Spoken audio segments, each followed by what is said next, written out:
So I'm just looking down the camera. The first theatre experience I can remember was actually not in a theatre, it was outside, and I remember very little about it, but it was Midsummer Night's Dream. My problem is I don't remember it very clearly. I was told this funny story. The first time I ever went into a theatre was I went to see a ballet, funnily enough. Sesame Street, live, on stage when I was little. Our first performances were pretty much on our kitchen table, and then we got promoted to the laundry roof to perform for the neighbours. It was my first experience of a show, and I also got pulled up on stage, which was incredibly exciting as a 5-year-old. When I was about 12 or 13, my school group went to see a production of Dracula on the stage of the Theatre Royal in Hobart. And a front of house manager had found me.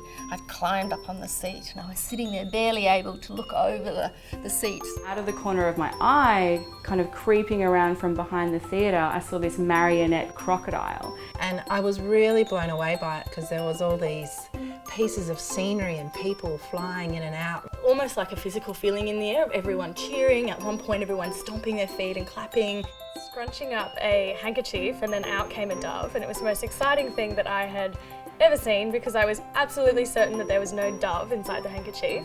And I remember saying to my mother when I got home, it was actually happening in front of me. And my children were very young, but they thought it was very, very funny that Mrs. Lovett was putting people into pies, and I was about to eat this pie. I really enjoy it when our work is full of families and full of people bringing their children, or even better, when kids bring their parents. By the end of the show, I really believed those characters on stage were real. I can still see that crocodile right here. And now here I am today, and I work in technical theatre, so it was a really memorable, amazing experience that's lived with me for a long time. I've seen some of the most amazing traditional performances that no one would have seen in the world.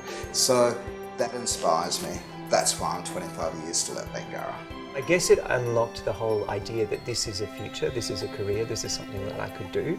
It's extraordinary, you know, when you hear something like that has such a tremendous effect on you as a young person. And that really was why I wanted to take singing seriously, and why I wanted to become a singer. So it all came from really that performance.